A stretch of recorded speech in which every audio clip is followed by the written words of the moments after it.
L-etika politika tidher li se tibqa' tintefal barra mit-tieqa anke taħt Robert Abela.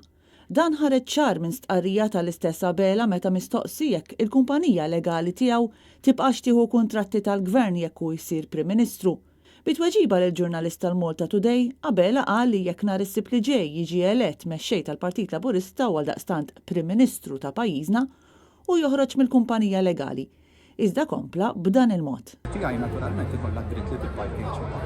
Jekk ikun hemm xogħol tal-gvern, però tittamlu daqs kull kumpanija oħra u mhux iżjed minn ħadd ieħor. Jiena nemmen li kulħadd għandu jingħata l-opportunità biex jaħdem. L-avukat Robert Abela ġustifika dan billi qal li dritt tax-xogħol jagħtem għal kulħadd, kemm jekk ikunu kumpaniji nazzjonalisti u anke jekk kumpaniji ta' persuni li jimmilitaw fil-Labor.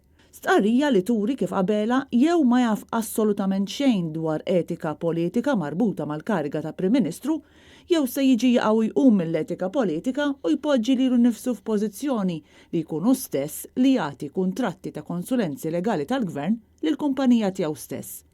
Xi ħaġa li verament tixed kontinwità fuq il-politika ta' Muscat li kien kera l-karozza tiegħu stess bħala ċittadin lilu nnifsu bħala Prim Ministru. Ironikament, Abela kompla jgħidlek. L-importanti x'inhu li ma tpoġġix lilek innifsek u jiżgur mhux se npoġġi lili nnifsi f'sitwazzjoni fejn ikun hemm xi konflitt ta' interess. Xi ħaġa kontradittorja għall-aħħar f'dan il-kuntest.